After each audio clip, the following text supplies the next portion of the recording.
Bienvenidos a La Otra Aventura, un espacio dedicado al mundo de los libros. En la novela Los Miserables, Víctor Hugo escribió lo siguiente: París es un mare magnum donde todo se pierde y todo desaparece en el seno del mundo como en el seno del mar. No hay espesura que oculte a un hombre como la multitud.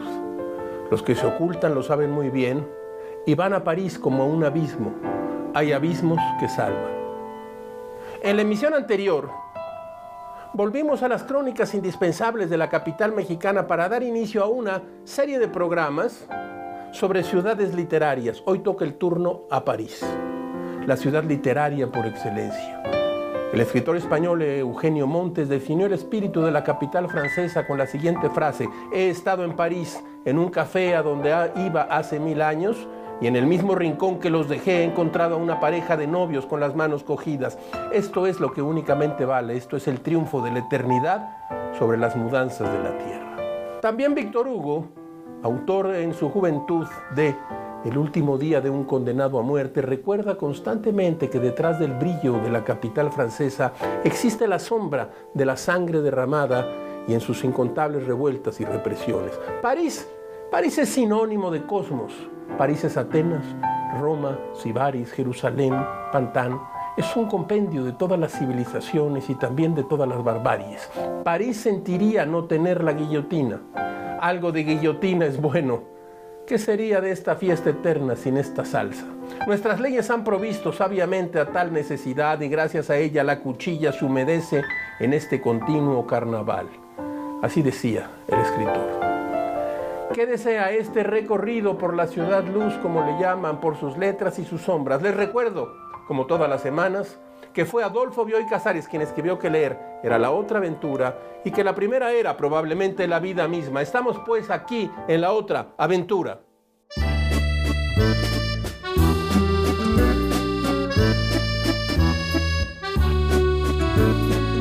Traigo aquí una estampa de París en la Ciudad de México.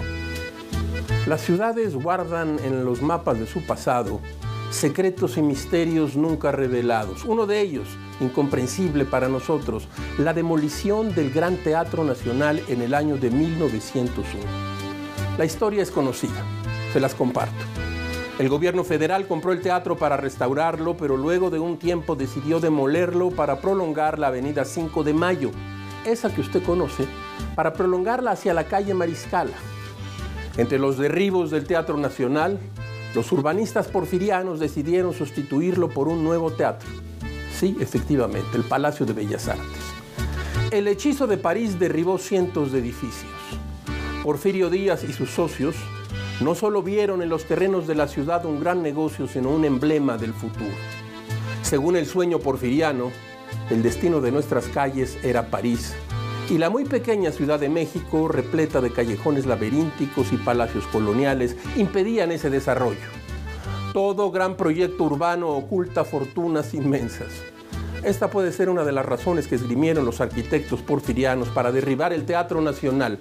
No existen ciudades modernas sin grandes avenidas.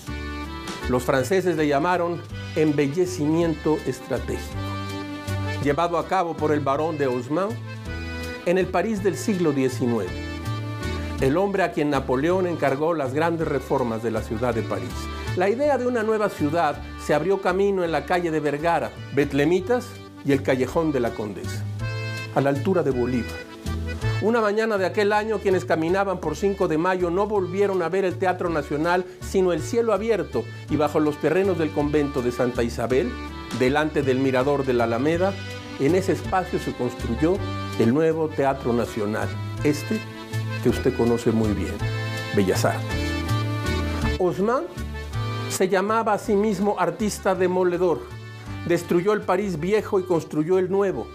La demolición del viejo Teatro Nacional, construido en 1842, marca en la Ciudad de México el fin de la vieja ciudad colonial, que Porfirio Díaz llevaba años derribando calle a calle y piedra sobre piedra para darle lugar al sueño inacabado de la nueva Ciudad de México, que aún no ha desaparecido del todo. El ideal urbanístico de Haussmann, escribió Walter Benjamin, eran las vistas en perspectiva a través de largas series de calles. La verdadera finalidad de los trabajos haussmannianos era asegurar la ciudad contra la guerra civil. Quería imposibilitar cualquier levantamiento de barricadas en París. El ancho de las calles volvería imposible ese instrumento de la rebelión. Por estas razones, los contemporáneos de Haussmann bautizaron la empresa como embellecimiento estratégico. En 1903, el arquitecto Adamo Boari, encargado de la construcción del Palacio Postal, presentó a la Secretaría de Comunicación y Obras Públicas un proyecto para la construcción del nuevo Teatro Nacional. El diario La Patria del 31 de marzo de 1903 publicó esta noticia sobre la ampliación de la calle 5 de Mayo. Escúchela usted como si fuera hoy mismo. Es hermosa la perspectiva que las calles 5 de Mayo presentan vistas desde sus extremos. La utilidad de esta amplia vía se estimará debidamente cuando se abra la circulación. Ya está casi terminada la ampliación en la calle de que nos ocupamos, pues solo falta demoler una saliente que corresponde a una de las casas de la segunda calle de San Francisco. La construcción de 3 casas nuevas en esa vía está por concluir. Esa era la noticia. El calvario del nuevo Teatro Nacional, que se inauguró hasta el año de 1934, Bellas Artes, empezó con un presupuesto mal hecho. Boari firmó un documento en el cual explicaba que con 4.200.000 pesos construiría Bellas Artes en 4 años. Imagine usted. 9 años después se había gastado el triple del presupuesto. Durante los primeros 30 años del siglo XX, el Palacio de Bellas Artes fue un símbolo de la Ciudad de México, un sueño inacabado interrumpido por una guerra civil. En ese tiempo, una ciudad creció alrededor de ese monumento puesto en el altar del Porfiriato.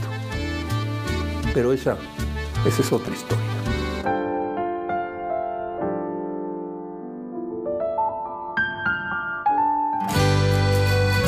Vargas Llosa llegó a París con 24 años, un cuento publicado en una revista y una beca prometida que nunca se hizo realidad. Fue en el año de 1957 cuando el escritor peruano desembarcó con el objetivo de quedarse allí, en esa ciudad que era un mito para los escritores latinoamericanos, y convertirse en escritor. Durante buena parte de su estancia, habitó un diminuto apartamento que existía en el número 17 de la calle Tournon, a un paso del Panteón, en el barrio latino. Amante de las letras francesas, Vargas Llosa conoció la casa de Victor Hugo, las de Balzac, viajó a Normandía para conocer los orígenes de Flaubert y se cruzó en un par de ocasiones con Albert Camus y Jean-Paul Sartre. Fue en París donde Vargas Llosa pudo darle forma a su primera gran novela, La ciudad y los perros, una oda trágica a su natal Lima.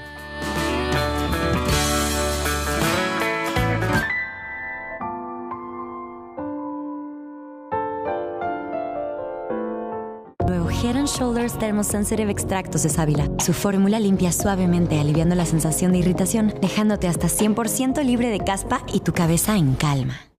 ¿Problemas para dormir? NyQuil Z, una ayuda para dormir que no genera dependencia.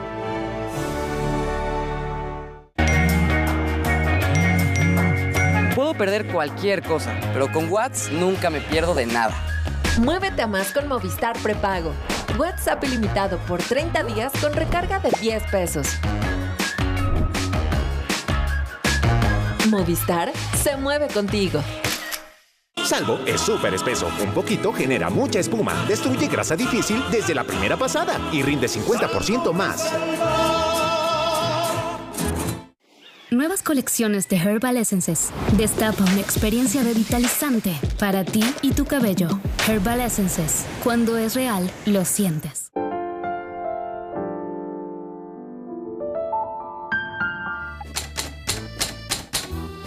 Aquellos tiempos. En un artículo publicado en el diario El País del 6 de septiembre del año 2011, Enrique Vila Matas cuenta que 100 años antes, el 11 de septiembre de 1911, ocurrió en uno de los bulevares de París un choque entre un triciclo y un automóvil. El triciclo, propiedad de un panadero, perdió la rueda delantera. Los conductores se reclamaron mutuamente por lo ocurrido. Algunos de los testigos se acercaron al lugar del accidente para ofrecer su versión y ayudar a que el conflicto tuviera una resolución justa. Cuando parecía que llegaba la calma, apareció la policía para agitar nuevamente los ánimos. Uno de los presentes en aquella escena absurda, asegura Vila Matas, era Franz Kafka, a saber, pero lo dice Vila Matas. Franz Kafka registró en su diario el incidente, anotando todo tipo de detalles. Enrique Vila Matas es un coleccionista de escenas parisinas, usted lo sabe bien. En un texto titulado París se acaba en Marigny, el escritor español recuerda algunos lugares poco turísticos que conoció en sus andanzas, como el asilo de ancianos donde murió Samuel Beckett, el Café de les Éditeurs, el Museo de la Legión de Honor, el elegante Hotel de Honor, la casa de Gertrude Stein, el lugar en Champs-Élysées donde un árbol mató al novelista húngaro Odon von Horvath, o la casa ubicada en el número 218 del Boulevard de Saint-Germain, donde murió Guillaume Apollinaire, el poeta responsable de inventar el adjetivo surrealista y que fue acusado de robar el cuadro de la Gioconda en 1911. En el libro París nunca se acaba, un libro de veras muy bueno, Vila Matas asegura que en la capital de Francia se conoce mejor que en ningún otro sitio o itinerario de los autobuses el nombre de las calles, las iglesias, los monumentos y las estaciones, pues numerosos lugares están unidos a memorias precisas. Dice Vila Matas: me gusta sentarme en las terrazas de los cafés de París. Y también me gusta mucho andar por esta ciudad, andar a veces durante toda una tarde, sin rumbo preciso, aunque tampoco exactamente al azar ni a la aventura, pero tratando de dejarme llevar. A veces tomando el primer autobús que se detiene ante mí, o bien caminando deliberadamente por la Rue de Seine para asomarme al arco que da al Quai de Conti y allí descubrir la silueta delgada de mi amiga, la maga, detenida en el pretil de hierro de Pont des Arts. Me gusta París, la Place de Fürstenberg, el 27 de la Rue Fleury, el Museo Moreau, la tumba de Tristan Tzara, las rosadas arcadas de la Rue Nadja, el bar Ocean qui fume, la fachada azul del Hotel Bachet, los puestos de libros en los muelles y sobre todo una carretera secundaria cerca del castillo de Vincennes en la que hay un modesto y antiguo letrero sobre un poste que señala, como si acabáramos de llegar a un pueblo, que vamos a entrar en París. Para Vila Matas representa su juventud, un tiempo en que intentaba dejarse la barba y subir de peso para parecerse a su ídolo Ernest Hemingway. Y vivía en una buhardilla que le alquilaba Marguerite Duras. París, dice Vila Matas, es una fiesta que me sigue. Ya puede acabarse este verano que se acabará.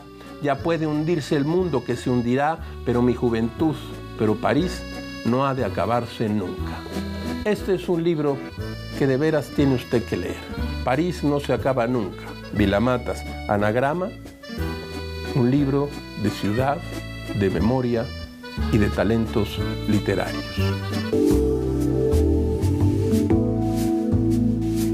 Los últimos meses de la vida de Walter Benjamin transcurrieron en París, en el exilio. Benjamin pasó muchas horas en la Biblioteca Nacional de Francia, donde redactó muchos de los fragmentos que componen el libro sobre el concepto de la historia. Cuando las tropas alemanas entraron en la capital francesa durante la Segunda Guerra Mundial, Benjamin emprendió la huida del que sería su último hogar. Además de un refugio, Benjamin encontró en París el motivo de algunos de sus textos más recordados. Me refiero, por supuesto, a la serie de ensayos que componen el libro París, capital del siglo XX, en el cual el escritor alemán describe a aquella ciudad como el ejemplo más perfecto de modernidad en términos estéticos, literarios, arquitectónicos y comerciales. En la primera parte de su ensayo, Benjamin escribió que los pasajes de París, aquellos corredores con estructuras cubiertos con techos de cristal y revestidos de mármol, surgieron durante los 15 años posteriores a 1822, y que la primera condición para su surgimiento fue el avance de la industria textil. Los pasajes parisinos, como cuenta Benjamin, son los precursores de los grandes almacenes comerciales. Benjamin menciona además la importancia de París en el surgimiento del daguerrotipo y posteriormente la fotografía. Pero sin duda, una de las tentaciones más grandes que Benjamin encontró en el imaginario y la estética parisina fue la poesía de Charles Baudelaire. Dice Benjamin, lo extraordinario de sus poemas de Baudelaire es que las imágenes de la mujer y de la muerte se entrelazan en una tercera, la de París. El París de sus poemas es una ciudad hundida bajo el mar. El genio de Baudelaire que se nutre de la melancolía es alegórico. Con Baudelaire, París se convirtió por primera vez en objeto de la poesía lírica, una poesía que o es arte regionalista, sino más bien la mirada del alienado, la mirada del que se encuentra con la ciudad y la desconsolada vida del hombre que la habita. París, capital del siglo XIX, es un ensayo crucial para entender el origen y las transformaciones de las ciudades modernas. Yo tengo aquí esta edición precisamente de Taurus, una vieja edición, Poesía y Capitalismo, Iluminaciones de Walter Benjamin. Hay otras ediciones. Si usted quiere conocer París, tiene que tener este libro en su biblioteca.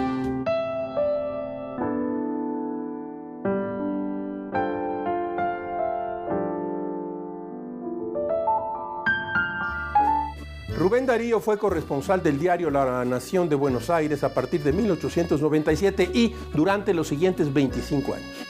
De los escritos para las columnas del periódico se desprende Peregrinaciones, donde destacan las crónicas a la Exposición Universal de París en 1900. La editorial Almadía editó recientemente una serie de libros de viajes llamada Cartografías, de las que destaca precisamente este libro, París 1900, Rubén Darío, con un prólogo de Álvaro Enrique. París se sentó a la mesa y la brama y la riqueza y la lujuria y el dolor y la alegría y la muerte también se sentaron en él. Hemos traído a esta sección las primeras impresiones del escritor modernista. Rubén Darío, París, 1900. En el momento en que escribo, la vasta feria está ya abierta. Aún falta la conclusión de ciertas instalaciones. Aún dar una vuelta por un enorme conjunto de palacios y pabellones es exponerse a salir lleno de polvo. Pero ya la ola repetida de este mar humano ha invadido las calles de esa ciudad fantástica que, florecida de torres, de cúpulas de oro, de flechas, erige su hermosura dentro de la gran ciudad. Hay parisienses de París que dicen que los parisienses se van lejos al llegar a esta invasión del mundo. Yo solo diré que las parisienses permanecen, y entre los grupos de English, entre los blancos albornoces árabes, entre los rostros amarillos del Extremo Oriente, entre las faces bronceadas de las Américas Latinas, entre la confusión de razas que hoy se agitan en París, la fina y bella y fugaz silueta de las mujeres más encantadoras de la tierra pasa. Es el instante en que empieza el intenso movimiento. La obra está realizada y París ve que es buena.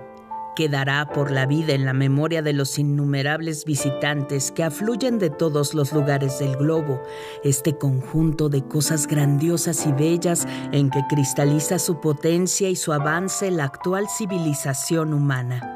Visto el magnífico espectáculo como lo vería un águila, es decir, desde las alturas de la Torre Eiffel, aparece la ciudad fabulosa, de manera que cuesta convencerse de que no se asiste a un ensueño.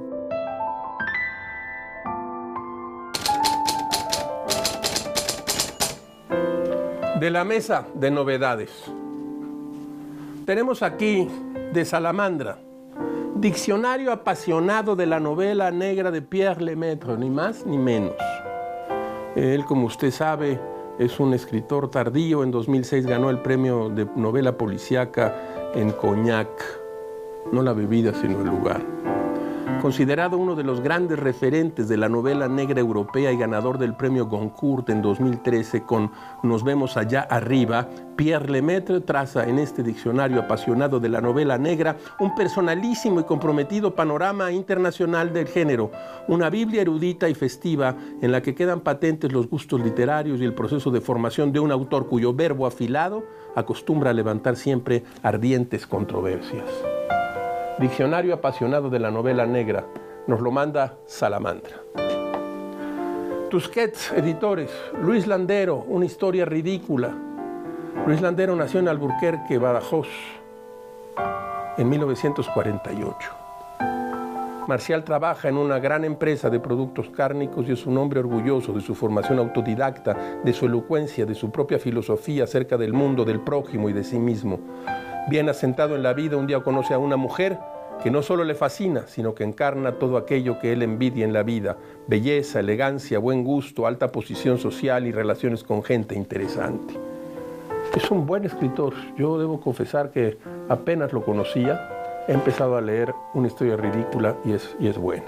De Jesús Carrasco, Llévame a casa, publicado en Seix Barral. Jesús Carrasco nació en Badajoz en 1972. Su primera novela es Intemperie, publicada en 2013. Juan ha conseguido independizarse lejos de su país cuando se ve obligado a regresar a su pueblo natal debido a la muerte de su padre. Su intención tras el entierro es retomar su vida en Edimburgo cuanto antes, pero su hermana le da la noticia que cambia sus planes. Así, sin proponérselo, se verá en el mismo lugar del que decidió escapar, al cuidado de una madre a la que apenas conoce y con la que siente que solo tiene una cosa en común: el viejo Renault 4 de la familia. De Jesús Carrasco, Llévame a casa. Seix Barral. De la mesa de novedades.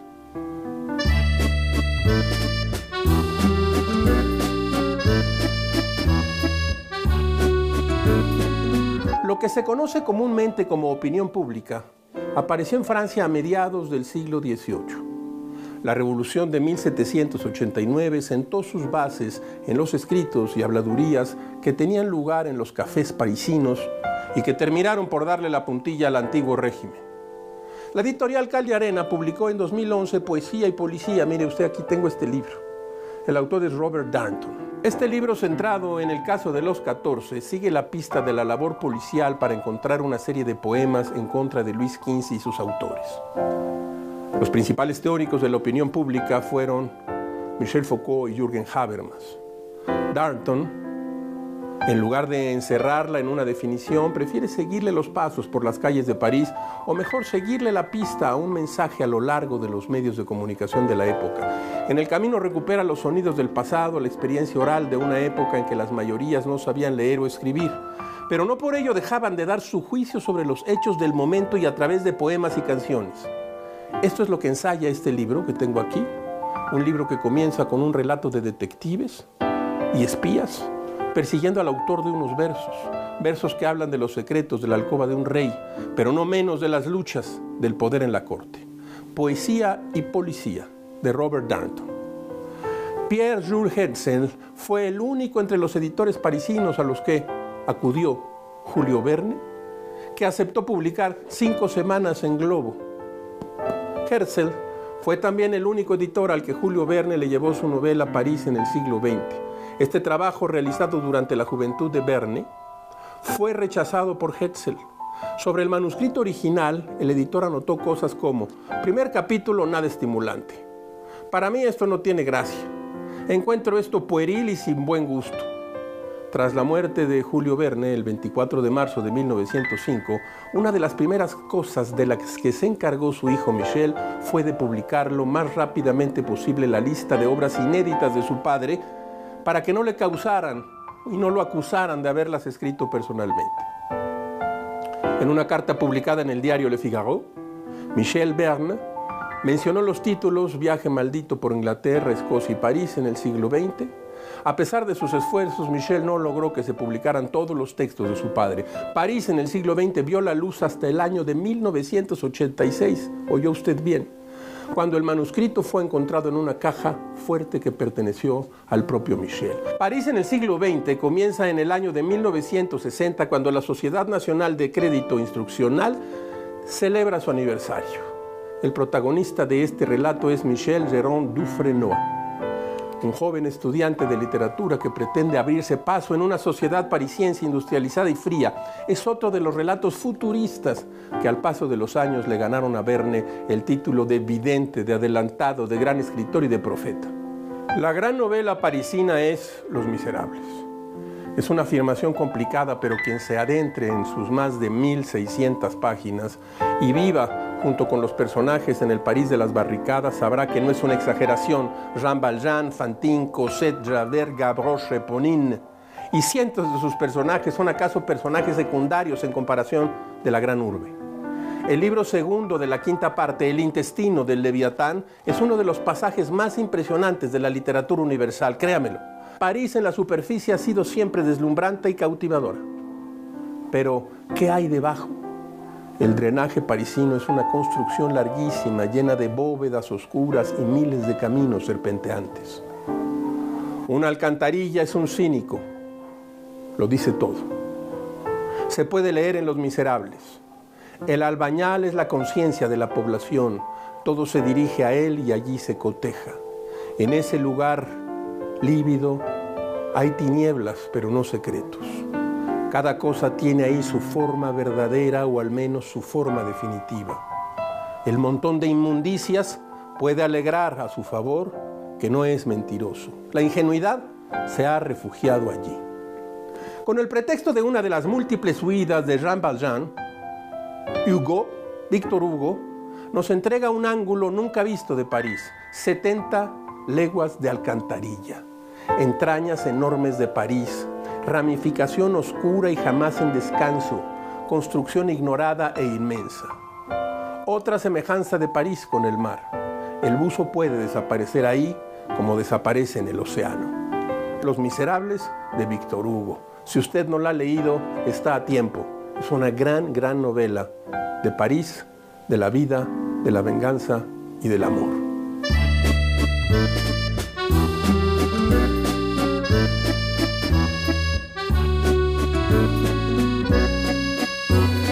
Como todas las semanas, usted encontrará aquí un espacio para qué, bueno, para la felicidad de las frases célebres. Escuche usted esta. París siempre está enseñando los dientes. Cuando no gruñe, ríe. Víctor Hugo. Hemos llegado al final de esta emisión y de esta aventura. Soy Rafael Pérez Gay y los espero aquí la próxima semana. Abres una puerta y aparece un mundo, eso es un libro.